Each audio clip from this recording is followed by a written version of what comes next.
Californians in congregate settings, assisted living facilities, skilled nursing facilities, our in-home support service workforce, some 520,000 strong, that help our seniors now that are self-isolating to make sure meals are provided and prepared and to make sure needs are met.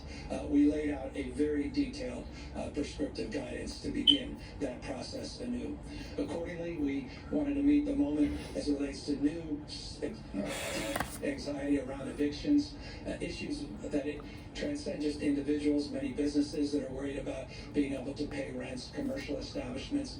We waived the California Code to allow local municipalities to adopt what is appropriate for them as it relates to moratoriums on those evictions. You saw already further advancements in the city of San Francisco, and I applaud Mayor London Breed for those efforts, Mayor Garcetti, Mayor Liccardo, San Jose, and Los Angeles that already advanced local efforts. We hope to see other local efforts throughout the state of California. And as I said last night, I'll repeat tonight, we reserve the right to go farther if we don't think the local efforts are meeting the moment.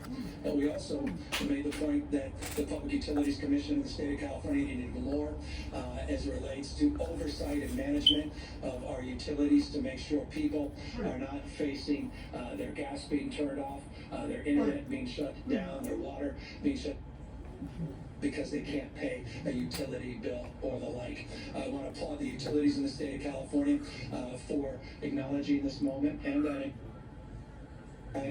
advancing their volunteer efforts to not turn off. Or it's a moment where we need some straight talk and we need to tell people the truth. We need to bend the curve in the state of California. And in order to do that, we need to recognize the reality. The fact is, experience we're having on the ground throughout the state of California, the experience that's manifesting all across the United States, and for that matter, around the rest of the world, require us to adjust our thinking and to adjust our activities. In the state of California, many people are very familiar with these adjustments. A number of days ago, there were 6 Bay Area counties that led with stay-at-home orders. Now, as I speak, some 21.3 million Californians reside in a community, in a city and or county that have similar orders. A state as large as ours, a nation state, is many parts, but at the end of the day, we're one body.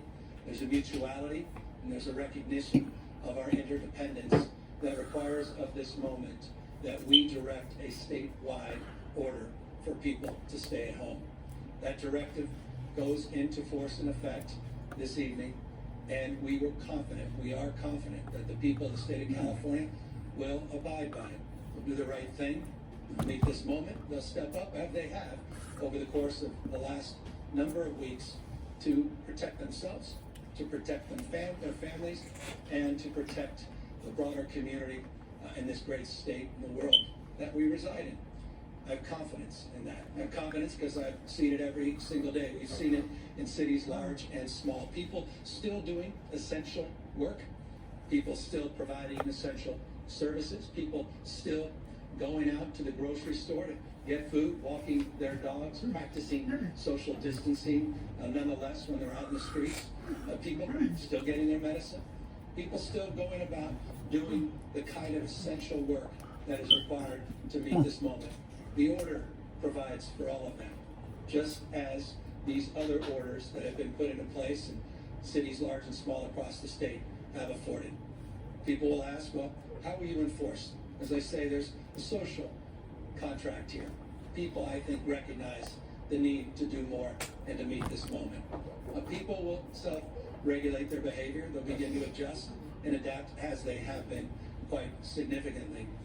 We will have social pressure that will encourage people to do the right thing, and just a nod and look saying, hey, maybe you should reconsider just being out there on the beach, being 22 strong at a park. It's time for all of us to recognize as individuals and as a community, we need to do more to meet this moment. Enforcement comes in many shapes. The regulatory framework, you have licensing frameworks.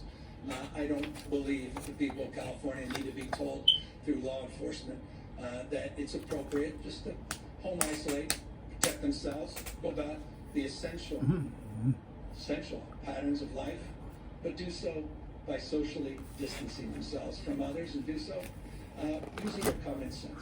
Now, why is it important that I advance this new order? It's for the following reasons. We've been doing pandemic planning in the state of California for now over a decade. Now we're moving into application implementation, and that includes the latest technology and data collection, the ability to work with artificial intelligence to match that data, and look at trend lines before they become headlines. And what we're seeing, not only on the ground, but we're seeing through the data, is this spread continues at a pace that we had anticipated in a number of our models. Let me be precise. It's a number that we have been using for the purposes of guiding our resource delivery and guiding our decision making. We estimate in the United States, we've heard this number across the rest of the world, that people, 30% of the population, as high as 70% of the population, may contract the virus. In California, we've been working with those numbers. As a nation state, 40 million strong, we've been organized around an attack rate, as we refer to it, of about 56%, that the virus will impact about 56% of us. You do the math, in the state of California, that's a particularly large number. That number in and of itself shouldn't be overly alarming. The vast majority, it's the overwhelming majority of us, won't have symptoms, will be perfectly fine.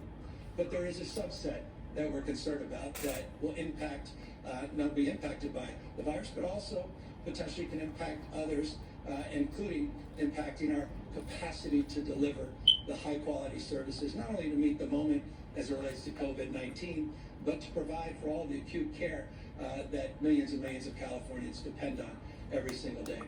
So we're looking at the hospitalization rate by using those numbers.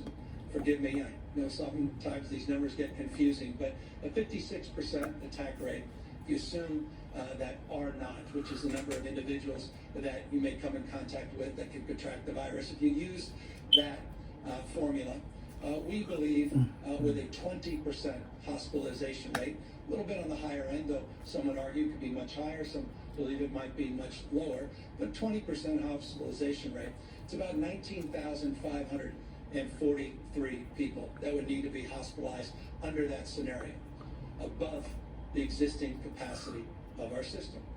So that's the planning methodology we've been using. I'm being very straight with you. These are numbers I can assure you governors, mayors, administration across the country are working with.